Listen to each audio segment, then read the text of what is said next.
انسان جاہل پیدا ہوتا ہے۔ کتنی عجیب بات ہے کہ ساری مخلوق انتہائی تعلیم یافتہ پیدا ہوتی ہے۔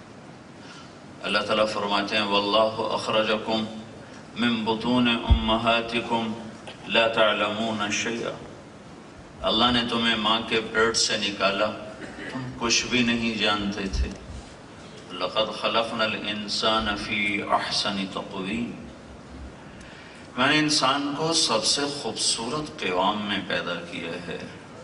اور کیا عجب بات ہے کہ انسان جاہل مطلق پیدا ہوتا ہے، اور انسان کے علاوہ جتنی بھی مخلوق ہے انتہائی تعلیم یافتہ پیدا ہوتی۔ فمن ربکما یا موسیٰ، تمہارا رب کون ہے موسیٰ؟ آپ فرعون پوچھ رہے ہیں، تو وہ جواب دے رہے ہیں ربنا الذی اعطی کل شیء خلقہ ثم ہدی، ہمارا رب وہ ہے جو ہر چیز کو پیدا کرتا ہے پھر اسے زندگی گزارنے کا علم عطا فرماتا ہے۔ ایک چیونٹی کو بھی پتہ ہے کہ مجھے کیا کرنا ہے، انڈے سے نکلتے ہی وہ جانتی ہے مجھے کیا کرنا ہے، اسے 1 سینٹی میٹر سے آگے نظر نہیں آتا، کان اس کے کوئی نہیں۔ حقیر وجود روزانہ کتنا مرتا ہے، مسئلہ جاتا ہے، لیکن اس کو قطار بنانا کون سکھاتا ہے؟ اسے انڈوں کی راکھی کون سکھاتا ہے؟ اسے گھر بنانا کون سکھاتا ہے؟ اسے ملکہ کی حفاظت اور پہرے دینا کون سکھاتا ہے؟ ایک عجب جہان ہے۔ پرندے کو اڑنا کون سکھاتا ہے؟ مچھلی کو تیرنا کون سکھاتا ہے؟ 21 دن کے بعد بچہ نکلتا ہے انڈے کے خول سے، صرف 21 دن کے بعد، اور اسے چلنا آتا ہے۔ ہم اپنے بچوں کو چلنا سکھاتے ہیں، اسے کھانا آتا ہے، ہم اپنے بچوں کو 4 سال تک کھلانا سکھاتے ہیں۔ اسے اپنے دوست کا پتہ ہے، اسے اپنے دشمن کا پتہ ہے، بلی کو دیکھتے ہی بھاگتا ہے ماں کی طرف، اسے کیسے پتہ چلا کہ بلی میری جان کی دشمن ہے؟ اوپر چیل اڑتی ہے، اس کو دیکھتے ہی لپکتا ہے ماں کے پروں کی طرف، اسے کیسے پتہ چلا کہ یہ اوپر اڑنے والا پرندہ مجھے اٹھا کے نوچ سکتا ہے؟ اسے کیسے پتہ چلا؟ ربنا الذی اعطی کل شیء خلقہ ثم ہدی۔ پھر نباتات کو بھی یہ علم حاصل ہے، آپ نے کبھی دیکھا نہیں ہوگا کہ آم نے غلطی سے انگور اگا دیا ہو، کریلا غلطی سے میٹھا ہو گیا ہو، تربوز درخت پہ لٹک گیا ہو، کبھی نہیں دیکھا ہوگا۔ نباتات بھی اتنی تعلیم یافتہ ہے کہ کیسے اپنی شکل بنانی ہے، کیا خاصیت اس میں ڈالنی ہے، کیا رنگ روپ اسے پہنانا ہے، کیا پیرہن اس کا بننا ہے، یہ ایک بیل کو بھی پتہ ہے، ایک درخت کو بھی پتہ ہے۔ انسان کے علاوہ ساری کائنات انتہائی تعلیم یافتہ ہے۔ انسان جاہل پیدا ہوتا ہے، وہ ایک الگ مضمون ہے، میں نے اشارہ کر دیا۔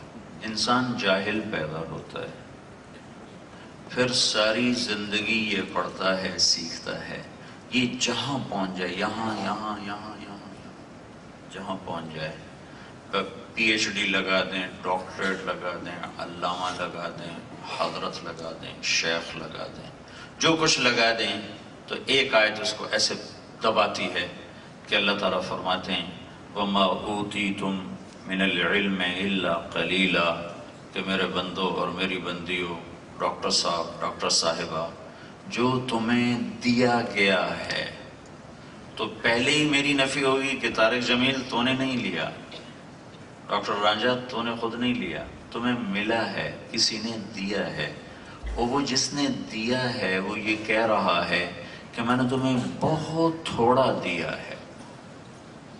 تو یہ دعویٰ ختم ہو گیا کہ یہ بڑے علامہ، یہ بڑے ڈاکٹر، یہ بڑے پی ایچ ڈی، یہ بڑے سائنسدان، بڑا تو اللہ ہی ہے، انسان کے لیے چھوٹائی ہی زیبا ہے۔ تو کوئی اپنے علم میں کتنا ہی بلند ہو جائے، جب اس کے تولا جائے گا جہالت اور علم کو جب تولا جائے گا تو اس کی جہالت زیادہ ہے اور اس کا علم بہت کم ہے۔ ہمیشہ انسان کا علم محدود رہے گا، اور کبھی بھی انسان کائنات کے رازوں تک جا نہ سکے گا کہ کائنات ایسے کل کی طرح ہے اور اس میں یہ ایک جز کی طرح ہے، اور جز اپنے کل کو کبھی معلوم نہیں کر سکتا۔ ہم اس کائنات کا ایک چھوٹا سا جزو ہیں، ہم اس کائنات کو نہ اس کی اصل تک پہنچ سکتے ہیں، نہ اس کے حقائق سے پردہ اٹھا سکتے ہیں۔ ماں کے پیٹ میں بچہ 9 مہینے رہے یا 90 سال رہے، وہ ماں کا ادراک کر ہی نہیں سکتا، وہ اس قابل ہی نہیں کہ وہ جہاں ہے وہاں اس کو وہ اسباب ہی مہیا نہیں کہ وہ اس کا ادراک کر سکے۔ انڈے کے خول میں بچہ 21 دن رہے یا 21 برس رہے، وہ باہر کی حقیقت کو جان نہیں سکتا۔ یہ کائنات ایک انڈے کی طرح ہے، اور طارق جمیل اور آپ صاحب اس میں ایک بچے کی طرح ہیں، اور ہماری عمر ہی کیا ہے، 50 60 70 سال۔ تو اس عمر میں ہم کیا کر سکتے ہیں؟ اگر عمر نوح ہر انسان لے کر آئے تو بھی اس کائنات کے اصل اور تہ تک جانا ناممکن ہے کہ یہ کل اور میں جز۔ لہٰذا میری جہالت ہمیشہ زیادہ رہے گی، میرا علم ہمیشہ کم رہے گا۔ تو جاہل کی جہالت کا علاج یہ ہے کہ علم والے کے پیچھے چلے، علم والے کو ڈھونڈے۔ آپ بچے سارے یہاں کیوں آئے ہوئے ہو؟ اپنی جہالت کو دور کرنے آئے ہوئے۔ تو سب سے بڑا علم تو اللہ کا ہے۔ جہالت کا علاج علم ہے۔ جہالت ایک اندھیرا ہے، اندھیرے کا علاج روشنی ہے۔ تو جہالت ایک اندھیرا ہے، علم ایک نور ہے۔ اللہ نے قرآن کو نور کہا ہے، وَاتَّبَعُوا النُّورَ الَّذِي أُنزِلَ مَعَهُ۔ قرآن ایک نور ہے۔ جہالت ایک ظلمت ہے۔ دنیا کے اندھیروں کو اللہ دور کرتا ہے سورج کی روشنی سے، دل کے اندھیروں کو دور کرتا ہے علم کے نور سے۔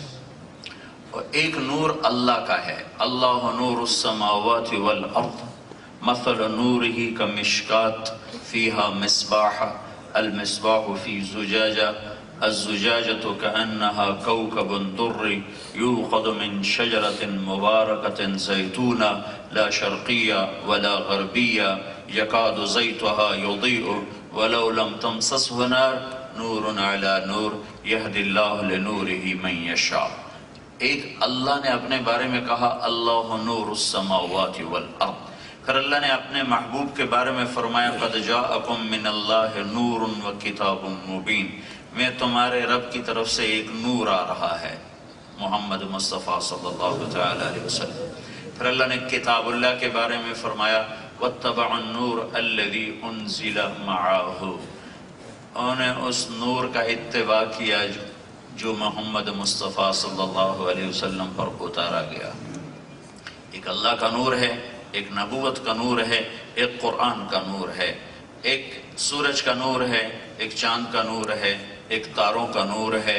یہ نور ملتے ہیں تو ظلمتیں چھٹتی ہیں، اندھیرے دور ہوتے ہیں، اور یہ تین نور جب جمع ہوتے ہیں تو انسان کی ظلمت اور انسان کے اندر کے اندھیرے ختم ہوتے ہیں۔ تو سب سے پہلا علم تو اللہ کا ہے، جس کا علم کسبی نہیں، سیکھا نہیں۔ سبح للہ ما فی السماوات والارض وهو العزیز الحکیم، کل کائنات تیرے رب کی تسبیح پڑھتی ہے کہ وہ عزت و حکمت والا ہے۔